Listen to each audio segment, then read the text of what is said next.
You subscribers, even just this morning, have asked me for this travel tip video about snack ideas for the airplane. I'm going to share with you the snacks that I pack that are junk food choices, and then my special guest, Kirk, is going to share some healthier options for you. And if you will, in the comments section below, leave us your go-to snack that you usually pack for the airplane. Now, the one go-to snack that I always pack is Cheez-Its. Kirk, why don't you tell people a healthier option rather than Cheez-Its? Well, hey, thanks for having me on, Laurie. I really appreciate it. I mean, the Cheez-It is not all that bad, but by and large, what you want to do is go more on the protein side. I mean, most people don't get enough protein in their diets anyway. And what you tend to find when people say put on some weight going on vacation, it's increase in sodium and increase in carbs, which helps the body retain more water. The good news is it's water weight, which is why usually when you come back from vacation, the scale will drop back down a bit, but nobody wants to get bloated on vacation. So I'd recommend going with a protein option. So in terms of packing things, two of my go-tos is I use Quest protein bars. This actually has 20 grams of protein, tons of different flavors. This one is white chocolate raspberry. They have even more decadent flavors. So I think even the most geeky palate can find something that they like, so to speak. So yeah, this is my go-to favorite. It tastes really, really good. I mean, some people may even think it's too sweet depending on what they want, but they have a ton of different flavors. You can pick this up in, I know you can buy it online. You can get it at Whole Foods for sure. Some other supermarkets have them in stock. So you can try samples, like just one bar, say, do you like this flavor or not? And similarly online, I believe you can buy a single bar or a pack with a variety of flavors, let's say, because you don't want to invest money and like, I hate this flavor, so to speak. And especially with Whole Foods, their return policy is kind of ridiculous. You can try something and not like it and carry it back and they'll give you your money back at worse store credit. Very unique. That. The sample packet might be a good idea for a family. You could buy a few samples and then you can all try them. So get more bang for your buck, I guess, when packing. Yeah. That is a great idea. That's a great idea. Now, another snack that I go to is Pringles. I think I tend to choose more salty snacks versus sweets, but my husband, who is a pilot, every time we go on a family vacation, he always buys a packet of peanut M&Ms in the airport for the airplane ride. Is there a healthy with a side of junk kind of option that you can recommend instead of like peanut M&Ms? Yeah, I mean, if you want some cravings for a sweet tooth, for example, you could do dark chocolate if the person likes chocolate. He does. I mean, okay, well, that's good. Yeah, most people do like chocolate. And dark chocolate sometimes has this connotation as not tasting good. And I remember thinking this myself until I had dark chocolate in Switzerland, which was ridiculous. And then after that, I decided I would give dark chocolate a try back here in the US. And yeah, I've done it ever since then. Another thing too, I've mixed. I'm not sure what your hubby likes or what other people do. Sometimes I mix raisins in there because I love Raisinets as a treat for myself. Yeah, when I go to the movies. So, I'll mix dark chocolate with raisins. It's my own little concoction. I haven't done that in a while, actually. But yeah, dark chocolate is good if you really just want something sweet, so to speak. And so this may sound counterintuitive, but sometimes when you're traveling, and well, you travel quite a lot, so I'm sure you've seen this, you actually eat less than you usually do because your schedule is off, so to speak. So, I mean, if literally you have the bag of M&Ms and this is the only thing you've eaten in many, many, many hours, then you're reducing the bad effect, for lack of a better word. Because at the end of the day, it's calories in, calories out. If you eat too much calories, you'll put on weight. Generally 500 extra calories per day, let's say. And then you want to factor into how active are you going to be while you're traveling? Is it just a business trip? You're sitting on, you get there, you sit down, get up, you go somewhere and sit down again, versus you're at a resort, you're wandering all over the place, getting 20,000 steps a day, then you're burning extra calories. So then you can splurge more. So those were some of the things I would think about, because it's usually not just black and white. It kind of depends on what you're doing, let's say. Another good one is this Keon energy bar. This one has 11 grams of protein, and this one has more carbs. Yes, we have to consider carbs. My mom's diabetic, and my husband, if he gets diabetes and he's close to pre-diabetic, but he's not there. But if he is diabetic, he cannot fly anymore. Gotcha. I myself had been pre-diabetic. That's good. So that was really what led into my transformation, or one of the factors anyway. I remember getting lightheaded sitting. Right. Will you tell my audience about your whole transformation and what your channel and Instagram account are about? Sure. Thanks. So my name's Kirk Anderson. My YouTube channel Kirk D.A. Anderson Fitness. Probably should have said that at the beginning. I used to be pre-diabetic. I was clinically obese, cholesterol out of control. Everything was bad. Going to the barber was embarrassing. My scalp would flake like crazy, like it was snowing. I couldn't even finish brushing my teeth in one go. Yeah, my lower back would fatigue on me. I'd have to like sit upright and take a break and resume brushing my teeth, which is kind of ridiculous if you think. In hindsight, I think that was, how did I ever get that bad? But, a lot of people there have these various ailments, so to speak, and then you just sort of just get used to them, so to speak, even though it's not normal. And moved to South Florida. I went to the beach, and luckily, you can't really hide yourself in South Florida. And I went to the beach and I was like, man, I'm literally the only fat person. Literally. I remember looking everywhere, and after like 2 hours, I was the only one. That helped. And then when I got lightheaded while sitting and I got labs done, and the doctor's like, you're this close to diabetic. I was like, that got me scared. Yep. Started working out. But while I had some good ideas of what I was doing, I really got lucky in that I saw this lady, looked fantastic, and she had this cap said IFBB. Turns out she was an IFBB. That's International Federation of Bodybuilders Professional. She was a bikini model. So she looked 100% girly, but fantastic. And asked her, you do coaching? She said yes, hired her. And that started me on the path of transforming myself. So not only did I fix my health, but, aesthetically, I looked better. She got me my shoulders, never really had those before. And, you just don't know what you don't know. Because in my experience, the things that held me back, and I think that hold a lot of people back, and it's kind of, I can draw an analogy with your channel and tips, is that it's lack of knowledge and let's say pride, for lack of a better word. There's some things you just don't know. If you're not somebody like yourself, traveled a lot, have all this experience, all these tips, you don't know what you don't know. And some of the things you think are true are just not true. These little urban legends and myths, and all these things hold you back versus somebody just spending 10, 15 minutes watching one of your videos with your tips, and that can save them a ton of headache instead of them wondering or not knowing or imagining things they heard over the years that are just not correct. So getting the coaching really, really made a huge difference for me, because I think there's this myth that people don't try. I was trying on and off over the years. I would get some success, then get fed up and quit. And I think that's how it is with a lot of people. They generally try, but they're not seeing the results, and then they get fed up. Or the other myth, I believe, is that they're eating a gazillion calories in secret. She increased my calories, and everybody I've coached, except one person, I had to increase their calories so far. Most people don't eat enough food. I know it's counterintuitive. So for example, when I go on vacation, I typically eat 4,000 to 5,000 calories a day, which is a ton of food because it's not all good. And my weight either stays the same or I will go down a pound or two, which again is counterintuitive, but it's because my metabolism got ramped up quite a bit. Like it was really, really bad. I remember getting myself tested. It was like 1,000 calories, which is like what a child's metabolism should be like. And this is the dilemma that a lot of people have. Their metabolism is really low. So if they eat not much, they could put on weight. But the studies have shown you do, ironically, have to eat extra to stoke the furnace, let's say. It's like you're putting wood in the fireplace. You're trying to stoke the furnace, the metabolism, to get it to ramp back up to the way it should be. Because over the years, your metabolism can just slow down because your body's like, we're not doing much, etc., etc., etc., which is what happened to me. And it happens to a lot of people. And this was shown with the Biggest Loser TV series, where a lot of those people lost 200-300 plus pounds, and then they put all the weight back on again. And thankfully, they did studies and showing even with this extreme weight loss, their metabolism just plummeted, right? Because if you try to do anything too quickly, like it took me year and a half, almost 2 years to transform, which, it didn't take me 6 months to get fat. So I shouldn't expect it would take me 6 months to lose everything. And I think that's another thing, we think, I just want to transform overnight. And unfortunately, you have a lot of people falsely claiming that, yes, you can do this overnight. And these people look fantastic and they sound like they know what they're talking about. And the nonsense perpetuates itself. Unfortunate. Yes. Consistency is key. Yes.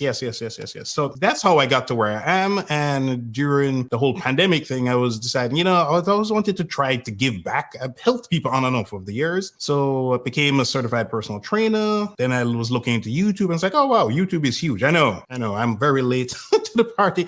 I always tell people my mother can use Facebook better than me, right? And she's in the So I was very clueless about everything social media. Very, very clueless. Ridiculously clueless, I should say. So I started the YouTube channel just as a way to give back and to help people. And because again, I really believe that there's this myth that people don't try. You know, I felt like I had a sledgehammer trying to cut down a tree, whacking it. Yeah, I'm denting the tree, but not making that much progress. But if you have the right knowledge, it's like you have an axe, or better yet, a chainsaw, and you see the results. So the more I did what that lady told me to do, I was like, oh wow, I'm seeing this progress. So of course, then I did more what she told me to do. It's just a domino effect, essentially. And I think if a lot of people would know certain things, this is what would happen. The same thing like watching one of your videos with the tips, right? If you sit there and watch them, there is no way you cannot be a better traveler. This is impossible because I watched a couple of your videos. It's very simple. And when you hear it, you're like, yeah, I can do that. But if you don't watch the videos, then you just don't know. You know, that's kind of the problem, I would say.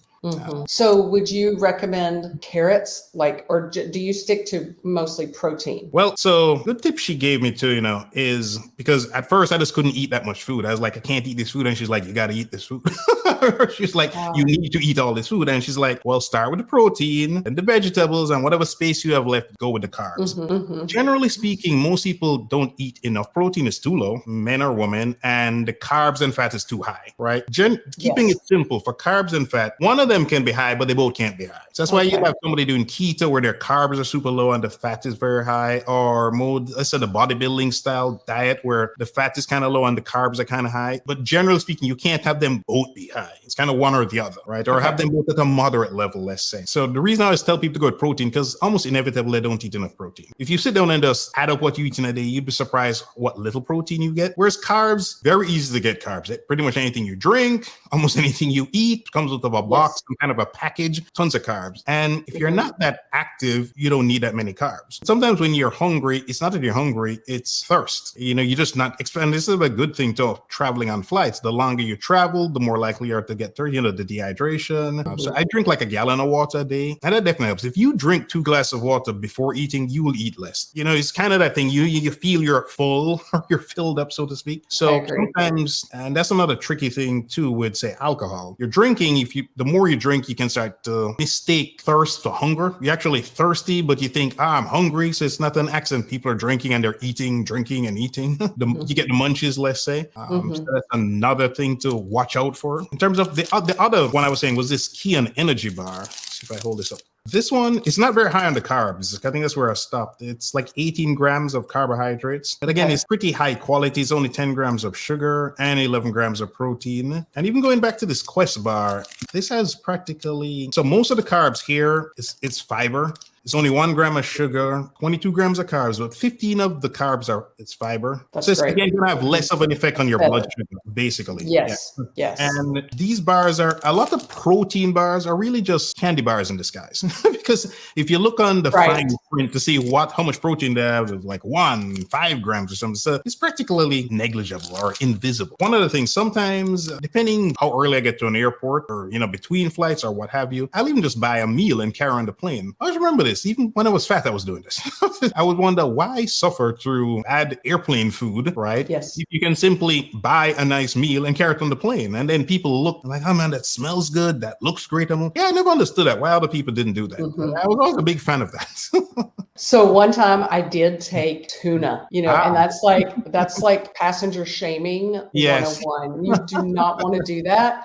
But I was going to eat it. I knew we had like a long layover, so I was not going to eat it until I got to the airport lounge or whatever. And then I just threw away my plastic container. So that's an option for people when they're packing something from their house. And some other things that I pack for airplane snacks that aren't quite healthy, but we're just giving you snack ideas for the summer or in the fall or winter. I just go into my pantry and get graham crackers, for instance, or pack some cereal for my son, my teenage son, in a plastic baggie. But one thing I do want to show you also is that this applesauce container is 4 ounces. And if you think about, I'm just going to take something from home, this is a 3.4 ounces or 100 milliliters, depending on what country country you're in. This is how small the container or Yeah. how large it can be. So Mhm. some TSA packing tips for everyone are one, the containers have to be 3.4 ounces or less,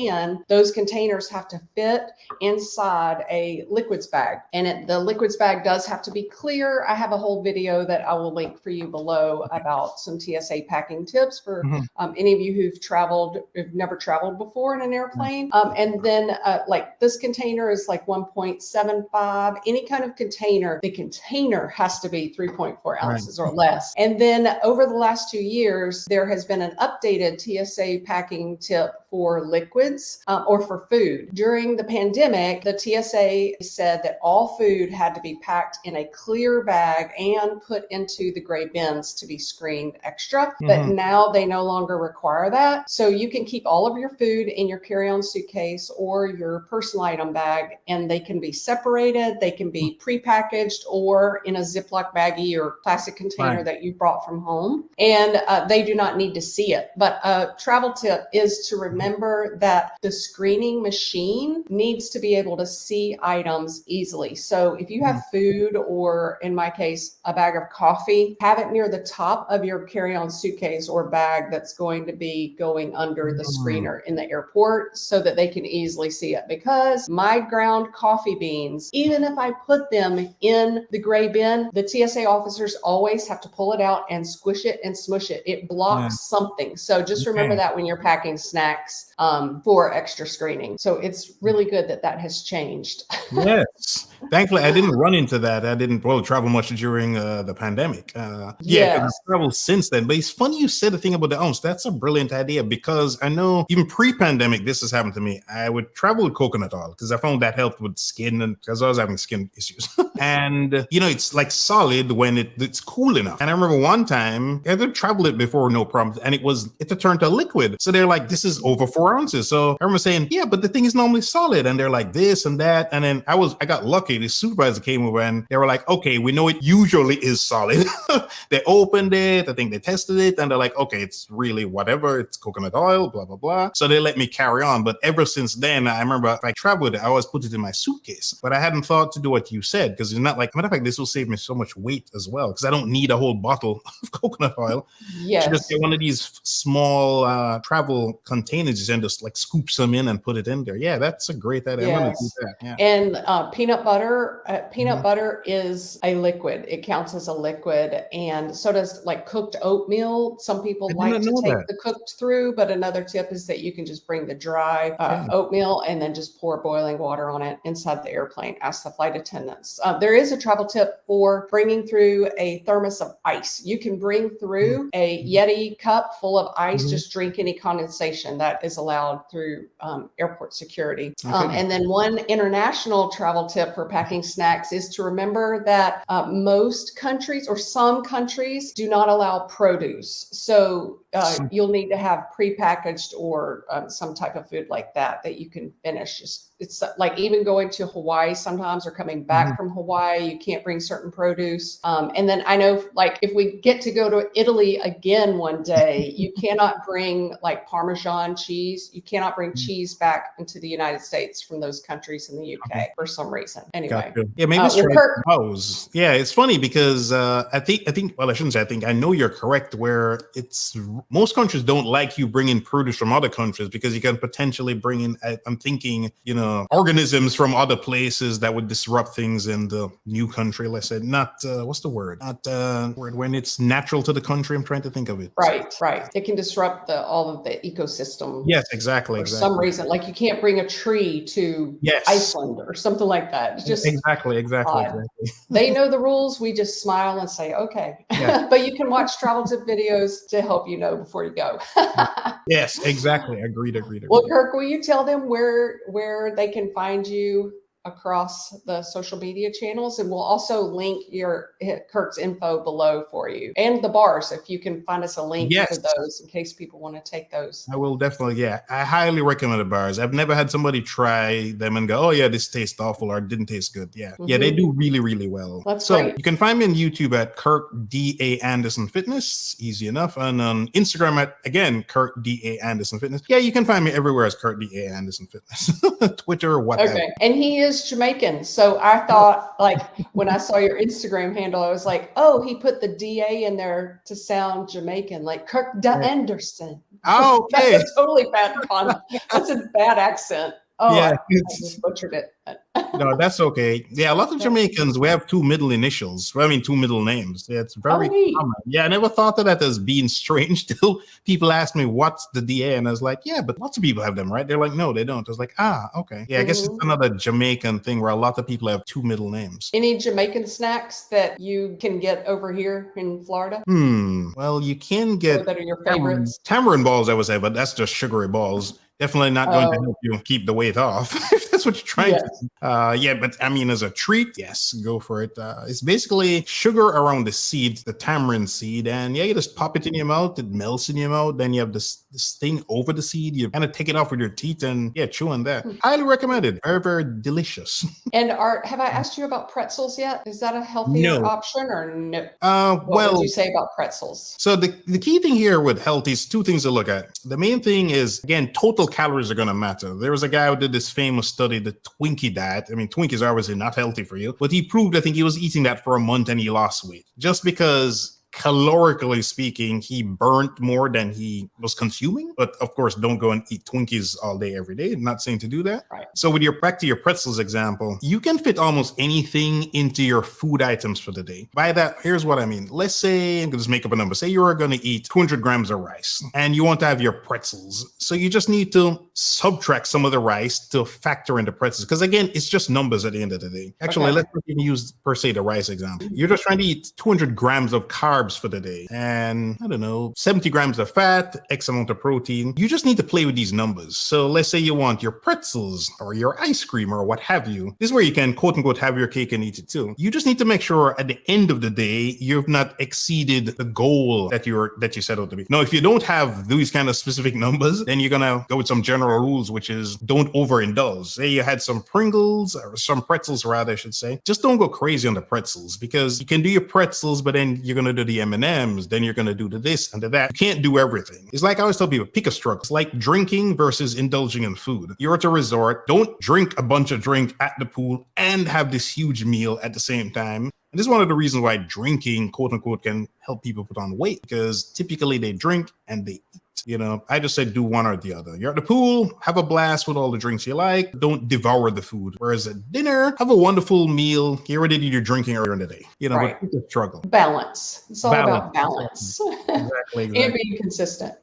Exactly. So, I mean, the couple of pretzels are not going to kill you. You know what I mean? Because again, you got to factor it in where sometimes while traveling, you ironically eat less food because you're moving around. Your normal routine is disrupted. Maybe you skipped breakfast that morning, depending how early it is. Maybe you weren't hungry. Your lunch is smaller than usual. Maybe you just go so long to grab a dinner, which might be a sandwich. And then on the other hand, sometimes when you travel, you eat a ton of food, kind of relative, so to speak. Yes. I can't remember if I told this travel tip earlier, but when you are packing snacks, one thing to think about is you do not have to pack, much like your bags, you do not have to pack things vertically. Like if it's in a container, you can pack things horizontally if that saves you space. That's just something to think about as people are thinking about their snacks now that they get to travel again for vacation. All right. Well, we will link everything in the description box below for you. And you get to the description box if you click show more or the upside down carrot, depending on what device you're watching us on. Kirk and I met at a YouTube conference and we wanted to collaborate. I was thinking, I just grabbed some snacks from my pantry. But because of you viewers customers asking me. I mean, I've gotten probably 6 questions just over the last couple of months asking for how to pack snacks or snack ideas. So we really hope that this helps you come up with your own snack ideas, whether they be healthy or healthier Yes. for your next vacation. And Kirk, I really appreciate your time and the education that you gave us too behind all of your great tips. Thanks. It was a pleasure. I learned some new things myself as well. Yeah, with that Travelones container and my coconut oil. So thank you as well for that. It's always good to learn new things. I love that. All right. Well, say hello to both of us down below if we have not met yet. And thanks again for your time. Thank you. Thank you. Thank you.